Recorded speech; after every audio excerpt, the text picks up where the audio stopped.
अस्सलाम वालेकुम दोस्तों, मैं हूं मियां दाऊद। साबिक़ वज़ीर-ए-आज़म इमरान ख़ान की तरफ से अमरीकी साजिश का जो बयानिया है उसको कवर अप करने का फ़ैसला कर लिया गया है। और ये फ़ैसला जो अस्करी क़यादत है उसकी रज़ामंदी के साथ किया गया है। इसको अब कैसे कवर अप किया जाएगा और इसकी क्या सूरत हाल बनेगी, इसके ऊपर बात करते हैं। और दूसरा, अगर वज़ीर-ए-आज़म इमरान ख़ान का ये अमरीकी साजिश का बयानिया जो है ये एक्सपोज़ हो जाता है, क्योंकि कौमी सलामती कमेटी के अजलास को डीक्लासीफाइड करने के लिए उसके जो मीटिंग ऑफ मिनट्स हैं और जो वाशिंगटन से मरासला आया है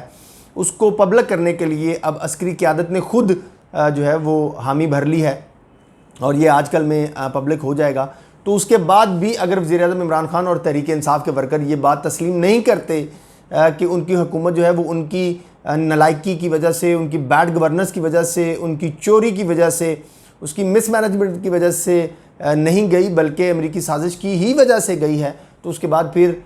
जो मौजूदा हुकूमत है मुस्लिम लीग नून की और पीपल्स पार्टी की और तमाम इत्तेहादी जमातों की, इनका फिर क्या करना पड़ेगा, इसके ऊपर बात करते हैं। और दूसरा, फिर आज जो चौधरी सालिक हुसैन साहब हैं उन्होंने वफाकी वज़ीर का हलफ उठा लिया है। तो उसको हलफ लेने के बाद अब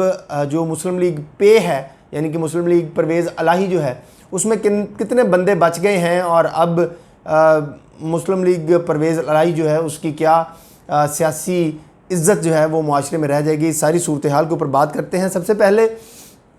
जब से मौजूदा हुकूमत आई है उनके लिए सबसे बड़ा चैलेंज जो है वो महंगाई के ऊपर काबू पाना बना हुआ है और उससे भी ज़्यादा बड़ा चैलेंज जो है वो इमरान ख़ान के इस बयानिए को काबू करना बना हुआ है, जो वो एक झूठ पर मबनी बयानिया जो है पाकिस्तान के अवाम के अंदर उनके जहनों में घोल रहे हैं, ये कह कर के उनकी हुकूमत जो है वो बैरूनी मुदाखलत से गिराई गई है। बावजूद इसके कि मिलिट्री इस्टेब्लिशमेंट की तरफ से, अस्करी क़यादत की तरफ से, पाक फ़ौज की तरफ से बड़ा वाज़ह तौर के ऊपर प्रेस कॉन्फ्रेंस करके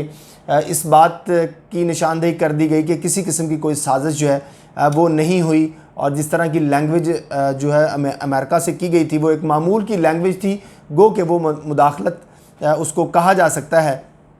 लेकिन इसके बावजूद वज़ीर-ए-आज़म इमरान ख़ान जो हैं वो इनडायरेक्टली पाक फ़ौज को अपने हर जलसे के अंदर झूठा जो है वो करार दे रहे हैं। आप लाहौर के जलसा उठा के देख लें, उसमें भी उनका यही बयानिया है कि नहीं, अमेरिकन साजिश हुई है। फ़ौज कह रही है कि अमेरिकन साजिश नहीं हुई,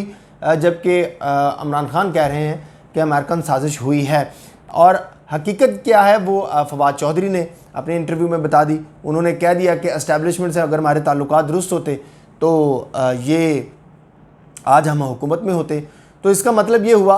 कि वज़ीर-ए-आज़म इमरान ख़ान, साबिक़ वज़ीर-ए-आज़म इमरान ख़ान और उनके जो साबिक़ काबीना के दोस्त हैं फवाद चौधरी समेत और बाकी, ये सारे मानते हैं कि इनकी हुकूमत बुनियादी तौर के ऊपर इनकी बैड गवर्नेंस की वजह से गई और इनकी बैड गवर्नेंस की वजह से एस्टेब्लिशमेंट को अपना वो दस्ते शफ़क़त उठाना पड़ा तहरीक इंसाफ से, जो एस्टेब्लिशमेंट ने गैर आइनी तौर के ऊपर, गैर कानूनी तौर के ऊपर दबाव और धौंस के तहत 2018 में तहरीक इंसाफ के ऊपर रखा था और एक ऐसे लोगों को इक़्तिदार में लेकर आए थे जो लोग यूनियन कौंसिल का इलेक्शन भी नहीं जीत सकते थे।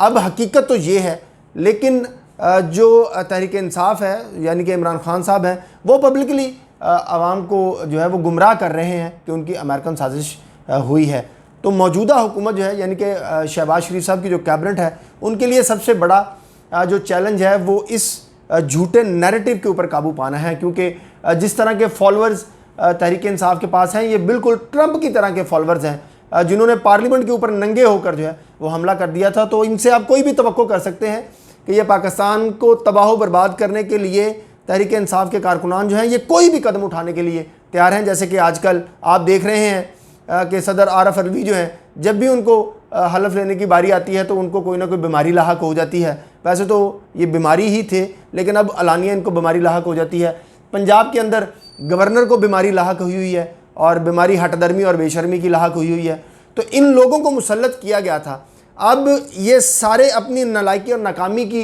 जो ज़िम्मेदार थी वो इस्टेब्लिशमेंट को ठहराया जा रहा था और इस वजह से इस्टेब्लिशमेंट ने इनसे अपना दस्ते शफ़क़त जो है वो उठा लिया। अब बात यह है कि जो मौजूदा हुकूमत है उसको क्या करना चाहिए। अभी तक जो बड़ी मुश्किल से इख्तलाफात की खबरें आने के बाद जो है इनकी काबीना जो है वो तश्कील हुई है, और उस काबीना की तश्कील के बाद से ये तवक्को तो की जा रही है, और बहरहाल शहबाज शरीफ की हुकूमत की तरफ से एक दो ऐलानात भी ऐसे आए हैं जो प्योरली गरीब आदमी से रिलेटेड है, जैसे कि यूटिलिटी स्टोर्स के ऊपर चीनी की कीमतों में कमी कर दी गई है, और आटा जो है उसकी कीमतें जो हैं वो कम कर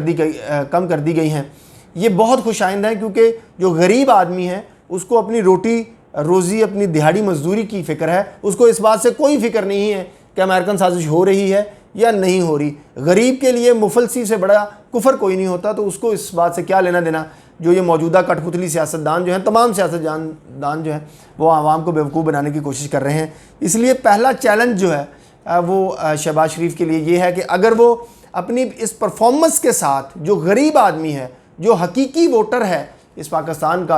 अगर उसके मसाइल हल करने के लिए कामयाब हो जाते हैं, 30% भी उसके मसाइल का हल करने में कामयाब हो जाते हैं। मसलन उसका जो किचन है, उसकी जो ग्रॉसरी है, सिर्फ उसमें अगर खातर ख्वाह उसकी कीमतों में कमी करने में कामयाब हो जाते हैं, तो मेरे ख्याल के अंदर ये जो तहरीक इंसाफ का झूठ पर मबनी बयानियाँ है इसको काउंटर करने में काफ़ी ज़्यादा मदद मिलेगी। वरना जिस तरीके से ये पाकिस्तान के अंदर इश्तियाल अंगेज़ी तहरीक इंसाफ फैला रही है, इसको काउंटर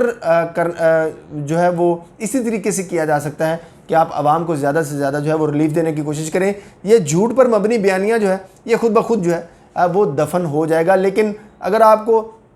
इनको हेलीकॉप्टर और वो तोशाखाना जैसे मामूली जो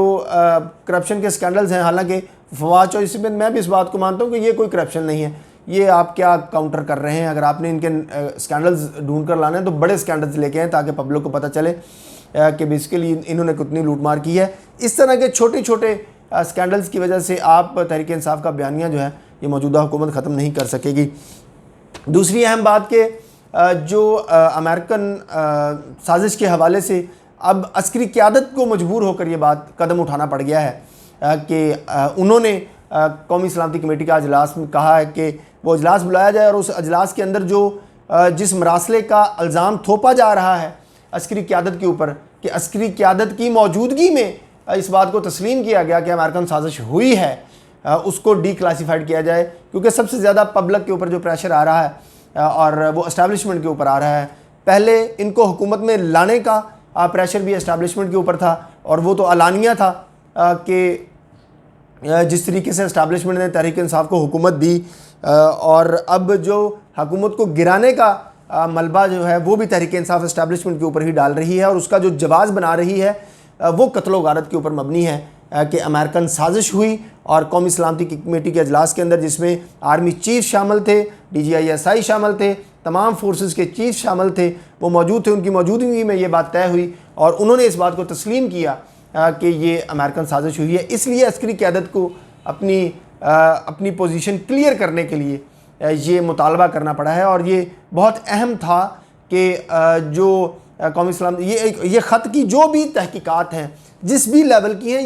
ये पब्लिक होनी चाहिए। अगर आप ये पब्लिक नहीं करते, इन चीज़ों की तहकीकात नहीं करते, ये चीज़ क्लियर नहीं होती, तो पाकिस्तान के अंदर हालात जो हैं वो ख़राब होंगे और ये कत्लो गारत तक बात जा सकती है। क्योंकि जिस तरीके से तहरीक इंसाफ पाकिस्तान में अमन व अमान की सूरत हाल ख़राब करने के ऊपर तुली हुई है, लोगों को इश्तियाल दिला रही है, जलसों के अंदर फ़ौज मुखालफ नारे लग रहे हैं, ट्विटर के ऊपर, सोशल मीडिया के ऊपर अदलिया मुखालफ और फ़ौज मुखालफ नारे लग रहे हैं, इसका रद्दमल आ सकता है। और इसका रद्दमल आने की सूरत में जो नुकसान है वो पाकिस्तान का होगा, पाकिस्तान के अवाम का होगा। सबसे आखिर में आज चौधरी सालक हुसैन साहब ने अपना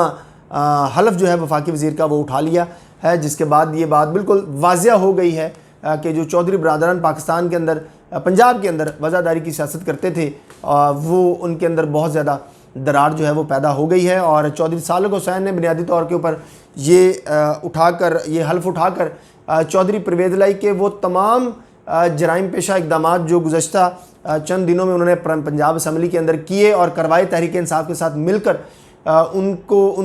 उनके मुंह के ऊपर एक कालक मल दी है उन तमाम इकदाम के ऊपर कि जिस तरीके से चौधरी परवेज़ लाई और काफ लीग तहरीक इंसाफ मिलकर जो है वो पंजाब के अंदर उन्होंने वज़ीर आला के इंतखाब के अंदर रुकावटें डालने की कोशिश की, और फिर जो है उसके बाद अब वज़ीर आला का हलफ उठाने के लिए भी चौधरी परवेज़ लाई और काफ लीग जो है तहरीक इंसाफ जो है वो इंतहाई गंदी सियासत जो है वो कर रहे हैं। लेकिन चौधरी सालक हुसैन ने हलफ उठाने के बाद ये चौधरी परवेज़ लाई ख़ानदान के और उनकी फ़ैमिली की सियासत जो है वो हमेशा हमेशा के लिए दफन कर दी है। इसके सियासी असरात बहुत ज़्यादा होंगे, और जब जनरल इलेक्शन होंगे उसमें ये बात सामने आएगी कि गुजरात के अंदर जो परवेज़ लाई फैमिली है और शुजात हुसैन फैमिली है उसका क्या रोल जो है वो होगा। अगली वीडियो तक के लिए अल्लाह हाफिज़।